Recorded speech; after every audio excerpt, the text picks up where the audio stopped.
proper installation with minimal return visits or follow-up support.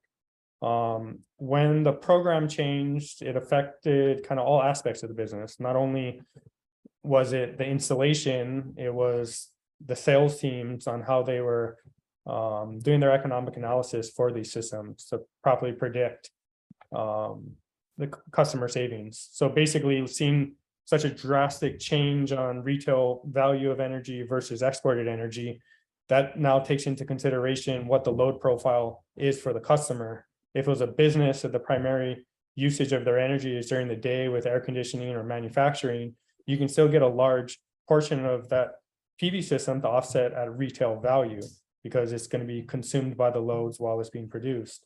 If you're a residential system where both parents are working and no one's home during the day and there's minimal usage, then you're going to get almost no value for exported energy when it's being produced during the day.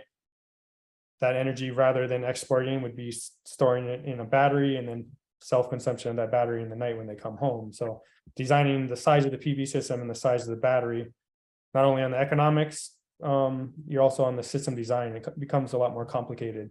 And when this first happened in Hawaii, we didn't have any third-party software that helped with this design.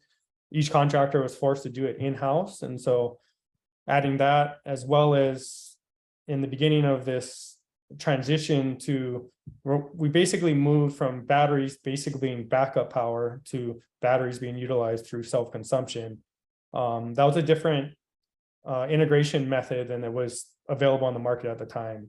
Some of the early players, Sonnen, Tesla, shortly after SolarEdge with LG Chem, then we had Pika, which transitioned to Generac.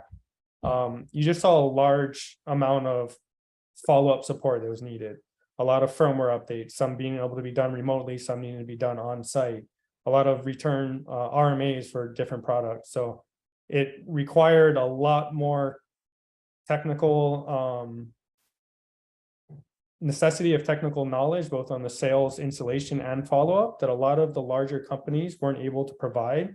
So you saw a lot of them move forward very quickly on these new advanced systems, and then a lot of them not able to upkeep with that follow-up support. They didn't have the margins in there to provide the support that these new systems needed. So I think on the business perspective, that was one of the biggest things, is you're going to have to build in a little higher margins into these projects while you get your staff technically trained, get your salespeople technically trained on selling these systems. I think we're in a better position in the market overall today than where we were in 2016, when Hawaii went through this.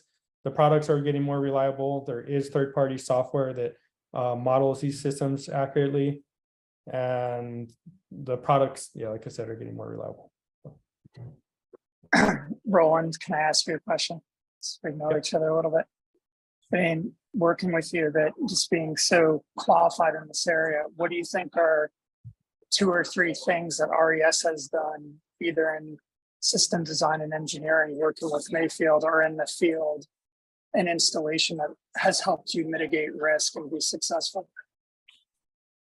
We changed our approach on the sales side to start. We moved from commission-based salespeople to salary-based salespeople. I know that's a huge move for a lot of larger companies, but what we were happy and we were seeing from a lot of the larger companies is salespeople not properly setting transparent standards of what the system was going to do and how much energy it was going to offset for a customer.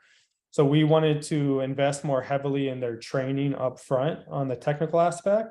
And for us to do that, we brought them in as salaried employees that went just from sales to project managers as well. So they'd be responsible for the customers from sales all the way through installation. So they were responsible to make sure that what they sold, 1, could be installed, and 2, set the expectations correctly with the customer.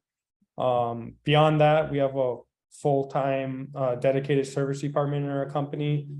Just once again, on the customer satisfaction, the follow-up support in those early years was pretty heavy. We had almost 100% return rate on systems. Some of them, 4 to 5 trips for RMA or firmware updates. So 1, we built in higher margins in our project, something more similar to an off-grid system than a typical grid-tied system, and invested more heavily in the training for a wider band of our employees in the company.